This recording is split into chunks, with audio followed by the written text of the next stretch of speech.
Hello, Blue Valley. This is Mr. Hume. I'm the librarian at Blue Valley Middle School, and I'm here with a First Chapter Friday for you. And this week I'm going to read a historical fiction book, or chapter of a historical fiction book, from a book called Someday We Will Fly, which is a tale from World War II about immigrants and trying to escape their country and the tragedy that's about to unfold there. So listen up, and hopefully this will be something that you're interested in. Chapter 1, Domu, Home. In the last act I saw my parents perform, they were already looked like ghosts at the Stanislav Circus. It was spring, this spring, May 17th, 1940. Alone in low light, they stared at each other for 6 seconds before my father bent at the knees and took my mother's hands in his. She stepped onto the bend in his arm and kicked off as he lifted and turned herself upside down.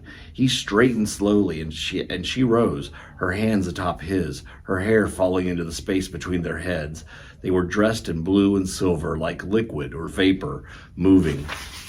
They stayed, and as they had my whole life, and I guessed even before that, in motion, attached to each other.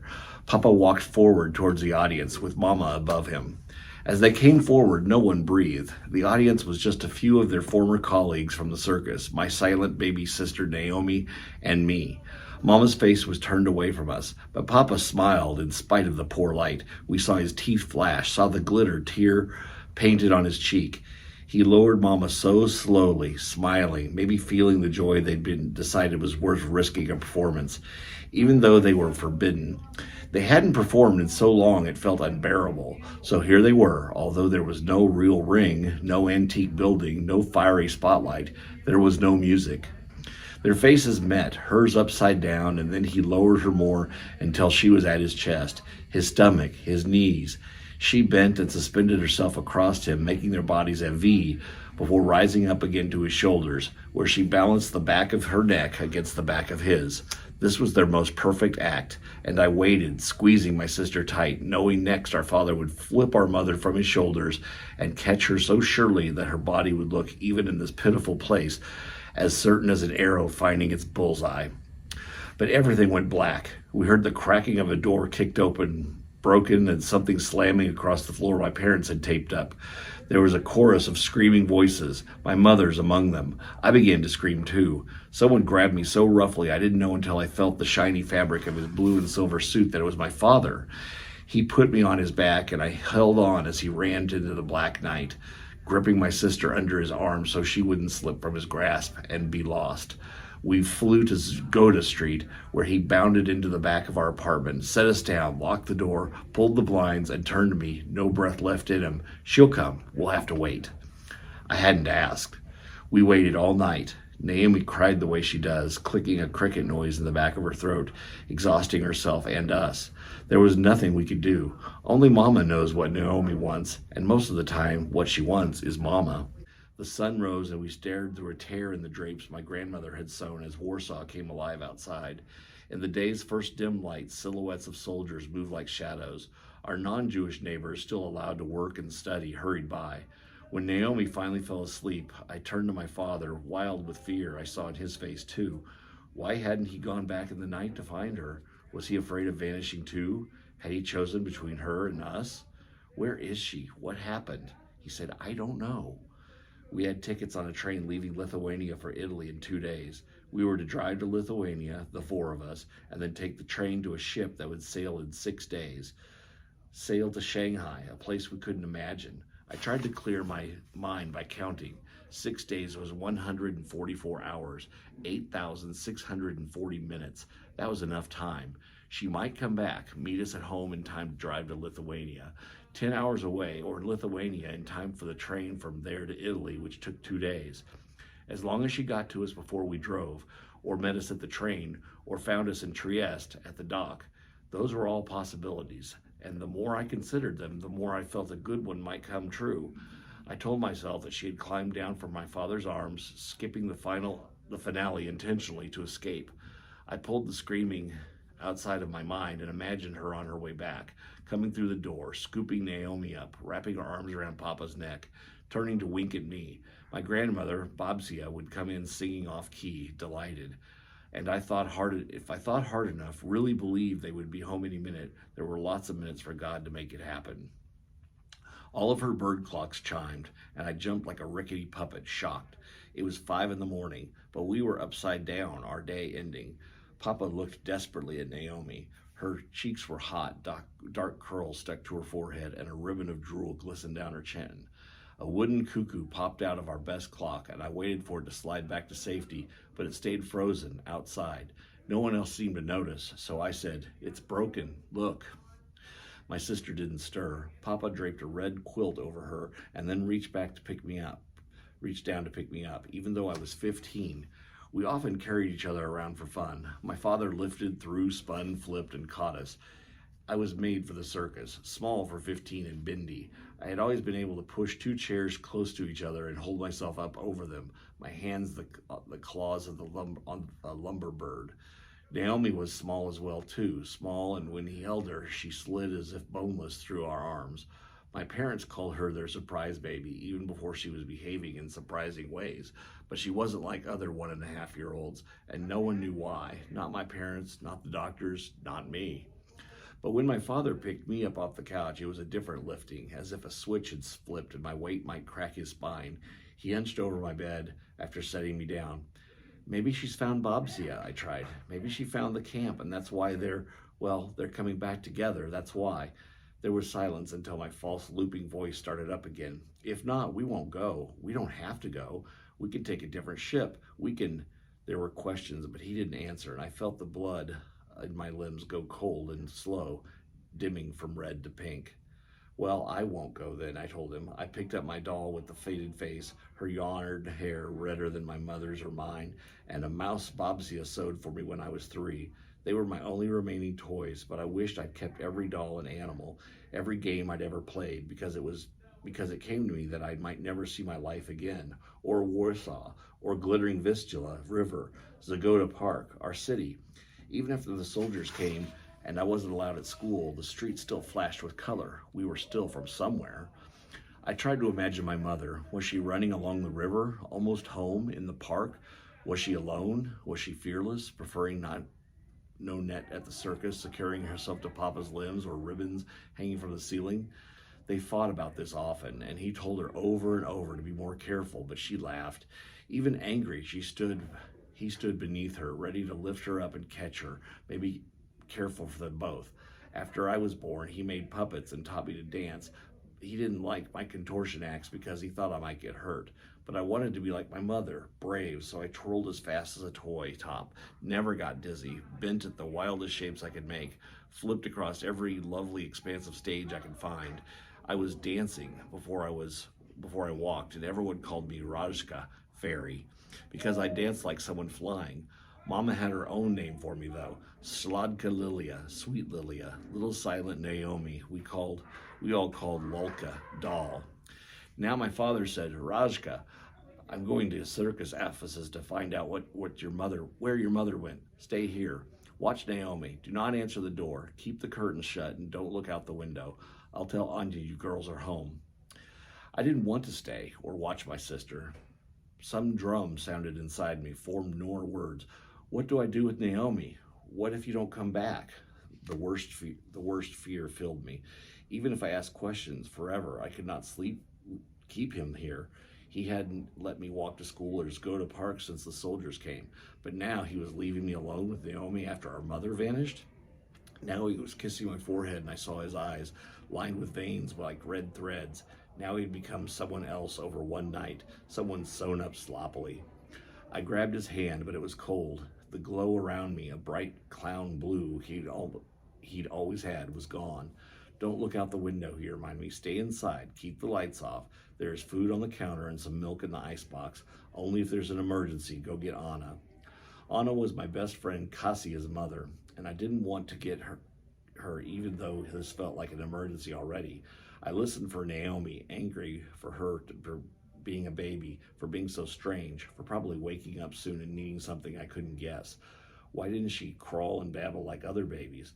Papa used to joke that he loved me better because I learned to talk, but he hadn't said so in a long time, not since Naomi should have talked but didn't.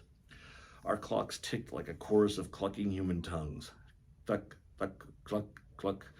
Our dog Pyotr climbed up onto my stomach.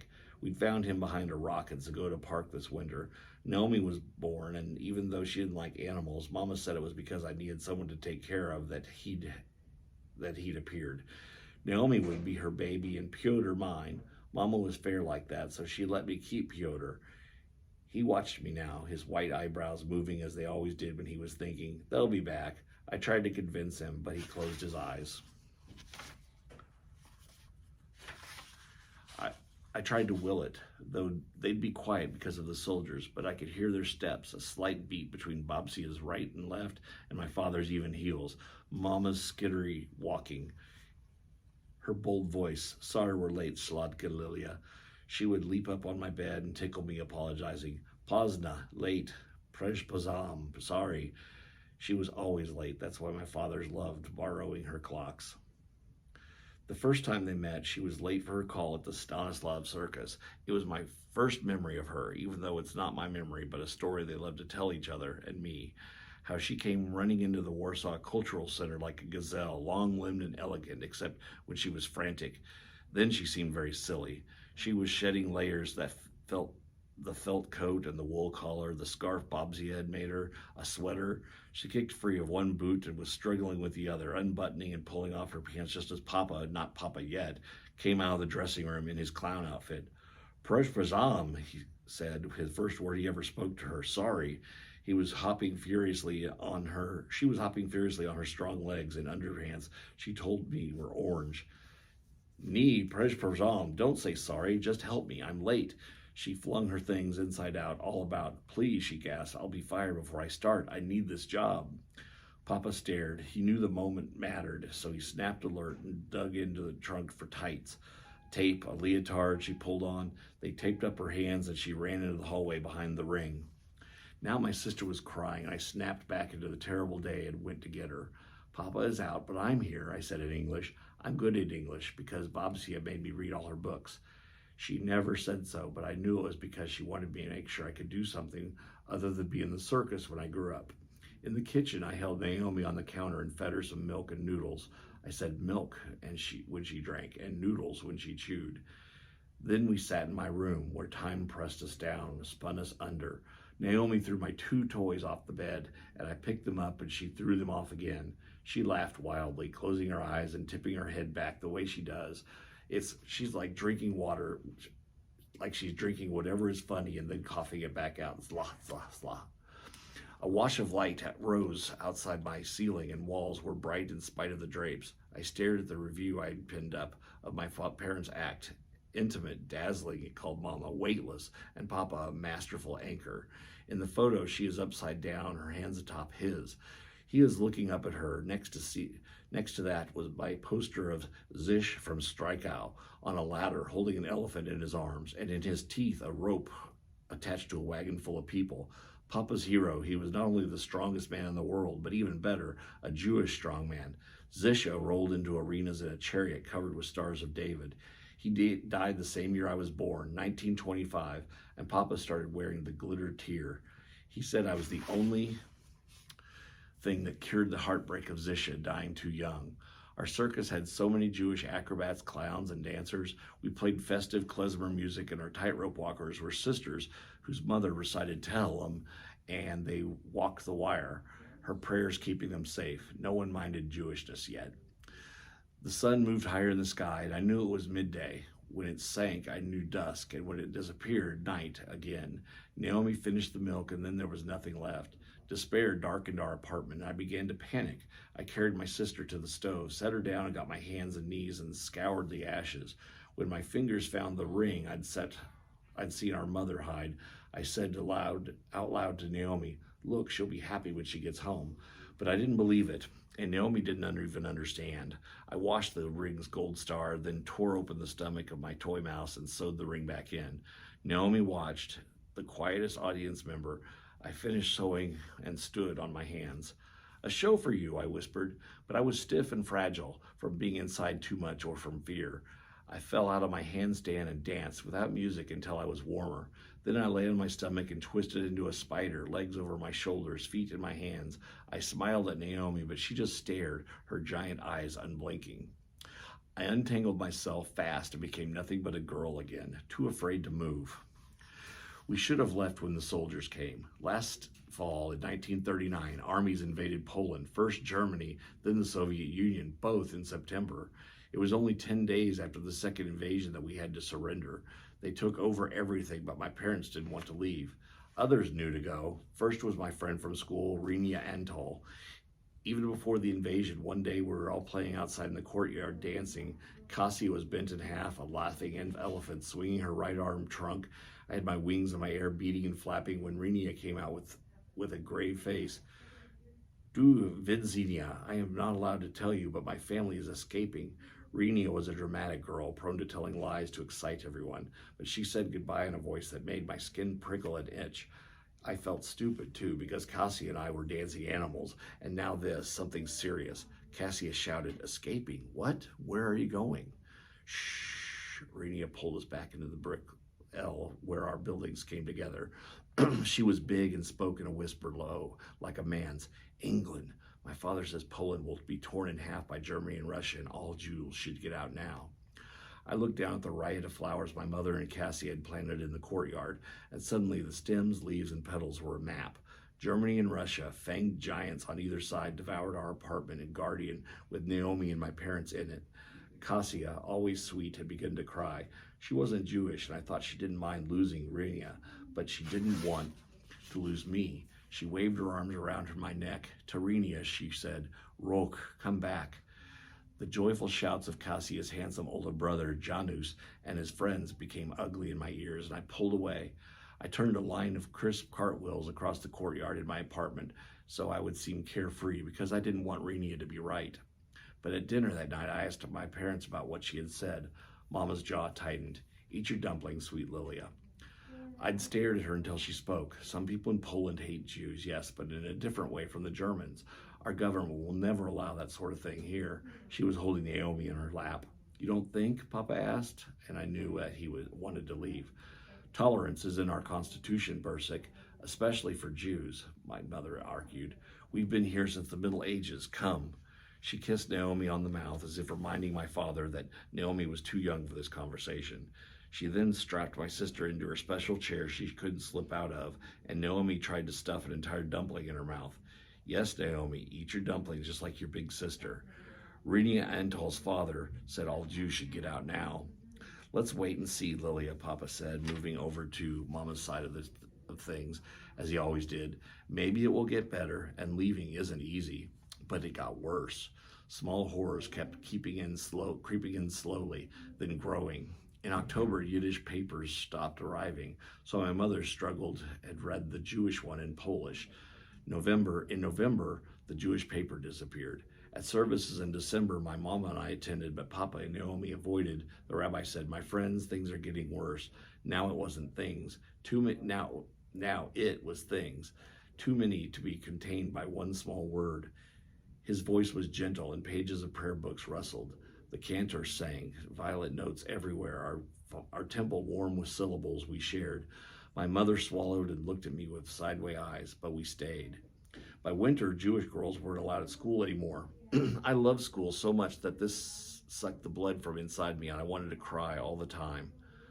Cassia came every day after school and whispered lessons to me so I could keep learning. Outside, families, including children, dug trenches. People began to wear gas masks, and soldiers drowned out the voices of my friends. Piotr's barking as we walked him in the park, any familiar sound or color, but my parents stayed. They kept me and Naomi inside. Power stations closed. Zagoda Street felt metallic and smelled like ash. Everyone said we should leave. I repeated to Cassia what I'd heard my parents say. Leaving is as dangerous as staying, and there's nowhere left to go.